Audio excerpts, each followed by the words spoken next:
আপনারাও কি রাজ পরিবারের মতোই? না না। পীর কি অন্য কেউ হতে পারবে? পারবে। তো এখন পর্যন্ত কেউ হলো না।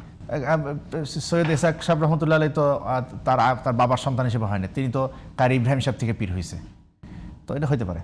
এখন যে ভাই ছোট করে যেটা বলা সেটা হলো যে নির্বাচন কমিশন বা সরকার যদি কারো দিকে ঝুঁকে থাকে সেটা বিএনপির দিকে, এটা অনেকভাবে বলা যায়।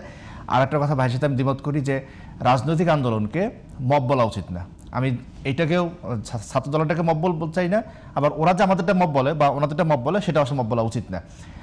আপনি একটা কথা বলছেন যে আমরা কেউই মানে কি করবো এটা বলি না, খালি মানুষের দোষ ধরে বেড়াই। হ্যাঁ, এই ক্ষেত্রে আমি পরিষ্কার করে বলি, ইসলামী আন্দোলন শরিয়ার কথা বলে। শরিয়া নিজেই একটা সুনির্দিষ্ট একটা প্রপোজাল, যেই প্রপোজালে যেই প্রস্তাবনায় পৃথিবী প্রায় 1300 বছর শাসন হয়েছে, সেই 670 থেকে নিয়ে এই পর্যন্ত মানে 1400 পর্যন্ত হয়েছে।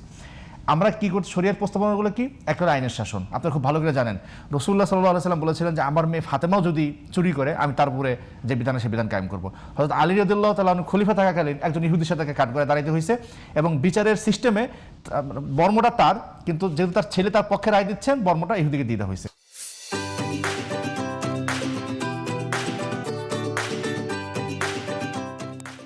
আমরা এই ধরনের আইনের শাসন চাই। আমরা জনতার দায়বদ্ধতা, হযরত ওমর রাদিয়াল্লাহু তাআলা আনহু যে দায়বদ্ধ ছিলেন যে একজন খায় নাই তিনি নিজে গিয়ে খাবার দিয়ে আসছে, এই ধরনের দায়বদ্ধতা আমরা চাই। জবাবদিহিতা আপনি জানেন, হযরত একজন আশারায়ে মুবাশশার একজন সাহাবী, হ্যাঁ, তিনি ওমর রাদিয়াল্লাহু তাআলা আনহুর জামানায় এক জায়গার গভর্নর হয়েছেন। কেউ একদিন বলছেন যে তিনি প্রতি শুক্রবার একটা নির্দিষ্ট সময় আমাদের ডাকে সাড়া দেন না, সাথে সাথে তার গভর্নর পদ সাথে সাথে তার গভর্নর পদকে স্থগিত করা হয়েছে। পরে দেখা গেছে যে তার জামা একটাই, ওইটা ধোয়ার জন্য থাকেন না। তো আমরা এই ধরনের জবাবদিহিতা নিশ্চিত করতে চাই যে কারো বিরুদ্ধে কোনো অভিযোগ আসলে সাথে সাথে সেটা হবে। আমরা স্বচ্ছতা আনতে চাই, আমরা দুর্নীতি রোধ করতে চাই। এগুলো যে করতে চাই এগুলো নতুন কথা না, মানে গালগপ্প না। শরিয়া এটা অলরেডি করে দেখাইছে।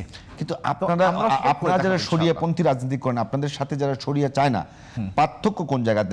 এই জায়গায় আমার দ্বিমত আছে। আমরা শরিয়া চাই না এই কথা বলতে পারেন না। আমরা শরিয়া ওনারা রাষ্ট্র যতটুকু শরিয়া আছে আমরা তো আমি যেটা বলতেছি, আমি আগে ইসলামী আন্দোলন বাংলাদেশকে বলতে চাই যে আপনাদের সঙ্গে 2 দিন আগে যারা থাকছে তাদের সঙ্গে দ্বিমত হলে কোনো কারণে হলে আপনারা প্রকাশ্য তাদেরকে পরামর্শ না দিয়ে প্রকাশ্য সমালোচনা করছেন, এটা কত বলেছি।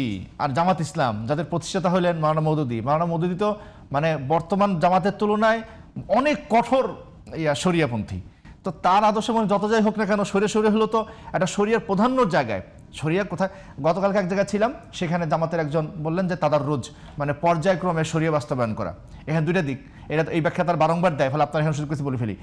ইমানের ক্ষেত্রে পর্যায়ক্রমিক হয় না। যেমন ধরেন আরবের কাফেররা বিশ্বাস করতো 33 কোটি দেবতা, এমন হয় না যে আজকে 32 কোটি কালকে। জামাত কি গত 2-3 দিন হলো এই অবস্থায় আসছে? হ্যাঁ, এখন তাদাররুজ বলে, আমরা বলি না। জামাতের যে মানে ওই যে শরিয়ার সম্পর্কে তাদের যে ধারণা, তাদের ইসলাম সম্পর্কে সেটা কয়দিন থেকে এই অবস্থা? ভাই এটা আরো কিছু আগের থেকে, মানে বিষয়টা হলো কি জামাত ইসলাম সহ 2-1 মাসের মধ্যে তাদের আদর্শিক চেঞ্জ এসেছে। ভাই বলি যারা এই যে মডারেট ইসলামপন্থী, ধরেন তুরস্কের একিপি মডারেট জেনেই কি আপনারা জোট করতে গিয়েছিলেন? আমরা একটু বলি যে আমরা জানতাম যে তারা মডারেট হচ্ছে, কিন্তু শরিয়ার প্রাধান্যকে আমি স্বীকার করতে ভয় পাবো ভাই। এই বর্তমানে জমানায় এসে যেখানে ধরেন হাসিনা মতো একটা লোক নাই, শরিয়ার প্রাধান্যকে স্বীকার করতে পারবো না আমার টেবিলে, এই জায়গাটা আমি ভাই কল্পনা করিনি। যদি আসন ঠিকঠাক দিত তাহলে কি হতো? আমার মনে হয় না। এখন যদি আসন ঠিকঠাক দেয় হবে না। আবার যদি তওবা করলে তো দুনিয়া সবই মাফ। সুযোগ আছে তাহলে এখন পর্যন্ত আপনার? তবে আসলে বাস্তবতা ভিত্তিতে আর মনে হয় না সুযোগ আছে, কারণ আমরা আমাদের 266 আসনের প্রার্থীদেরকে আমরা ফুল অ্যাক্টিভ করে দিছি। তার আবার তাদেরকে বসানোর এত সুযোগ নাই তো পুরা তারা এখন পুরা মাঠে দমে। আজকে এখন বোধহয় রাস্তায় ইনশাআল্লাহ দেখবে হাত পা কাছালো হয়ে গেছে। মানে ওই আপনাদের এমনিতে আগামী নির্বাচনে আশা করছেন কিরকম? আপনাদের তো নিশ্চয়ই আপনার জরিপ আছে, তথ্য আছে আপনাদের কাছে। বাংলাদেশের মানুষ অধিকাংশ শরিয়ার পক্ষে, যেটা বারংবার জরিপে আসছে। প্রথম আলো জরিপ যেটা, তারুণ্যের জরিপ যেটা, সেখানেও দেখবেন শরিয়া চায়, শরিয়া আসনকে মানুষ ক্ষতিকার অর্থে দেখে না, ভালো অর্থে দেখে, এরকম প্রায় 50-এর উপরে। তো সবটা হয়তো আমরা ভোটে রূপান্তরিত করতে পারবো না, কিন্তু বাংলাদেশ রাজনীতিতে আগামী নির্বাচনে একটা বড় ধরনের একটা আপনি চেঞ্জ দেখবেন। বর্তমান যে আমাদের যে পলিটিক্যাল যে মানচিত্র, এই মানচিত্রে অনেক বড় ধরনের ফারাক দেখবেন, এবং সেখানে বড় একটা অংশ ইসলামী বাংলাদেশের যারা শরিয়াকে ভিত্তি করে আগামী বাংলাদেশটাকে গড়তে চায়। এই যে এনসিপির সংস্কার, আমার জুলাই অভ্যুত্থান, সব কিছু আসলে ইনসাফ বলি। ইনসাফ আসলে মাপবেন কি দিয়া? ইনসাফ পশ্চিম মাপে একরকম দিয়া, আমি মাপি আরেক রকম দিয়া। সহজের উদাহরণ কি, নারীদের বাবার সম্পত্তি নারীদের ভূমিকা কর্তব্য পাবে, এটা পশ্চিমের কাছে ইনসাফ কি আর ইসলামের কাছে ইনসাফ কি?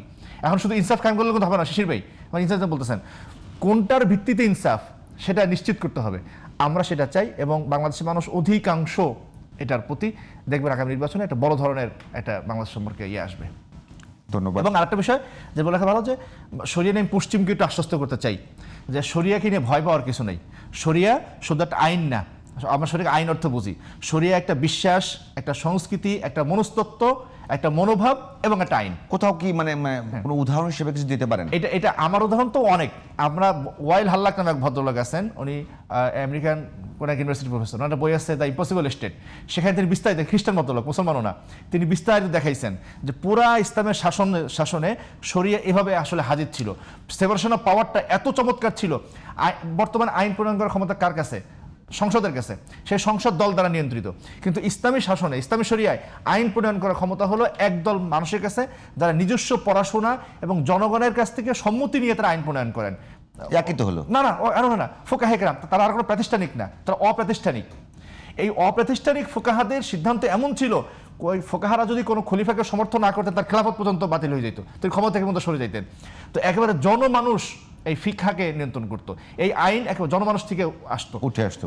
ফলে ইসলামী শরিয়া হলে সেপারেশন অফ পাওয়ার বলেন, ইনসাফ বলেন, আইনের শাসন বলেন, সেটা অটোমেটিক্যালি এত চমৎকার জায়গায় যাবে যেটা আধুনিক বিশ্ব হয়তো ওসমান সালতানাতের পরে ভুলেই গেছে, 200 বছর ভুলেই গেছে। আমার সেটা পৃথিবী দেখবে ইনশাআল্লাহ বাংলাদেশে আগামী নির্বাচনে।